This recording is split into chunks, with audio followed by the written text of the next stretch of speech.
दो भाई थे।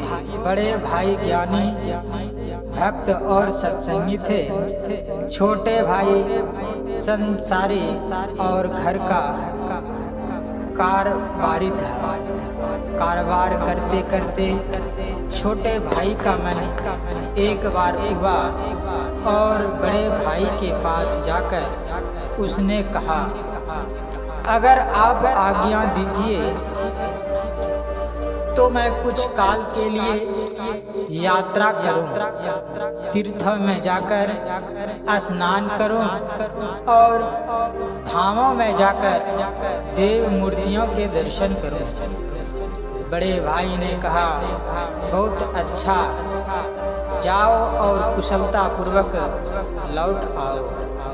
मेरी इस समूची पूरी तुमड़ी को अपने साथ लेते जाओ। जिस जिस तीर्थ में तुम स्नान करना, उस तीर्थ में इस तुमड़ी को भी स्नान करा देना, और जिस जिस धाम में तुम दर्शन करना, उस धाम में इसको भी दर्शन करा देना। छोटे भाई उस तुमड़ी को लेकर चल पड़ा। कुछ दिनों के बाद तीर्थ यात्रा करके तुमड़ी को लेते हुए घर लौटा। बड़े भाई को प्रणाम करके उस तुमड़ी को सामने रख दिया। छोटे भाई को देखकर बड़ा भाई प्रसन्न हुआ तथा आशीर्वाद दिया। उस तुमड़ी को बड़े भाई ने विधि से काटा और उसके भीतर का गुदा निकाल दिया। उस तुमड़ी के भीतर जल रखने योग्य स्थान हो गया।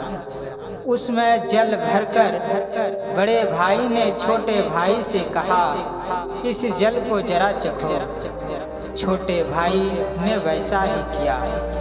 मुंह में उस जल को रखते ही छोटे भाई ने उस जल को कुल्ली से फेंक दिया और बड़े भाई से कहा, यह जल नीम सा पीता है। बड़े भाई ने कहा, तीर्थों में स्नान करके और देव मंदिरों में देव मूर्तियों के दर्शन करके भी इस तुमड़ी के भीतर की कड़वाई दूर नहीं हुई। इसी तरह उपयुक्त कर्मों से किसी के भीतर की मैल दूर नहीं होती और हृदय की शुद्धि नहीं होती।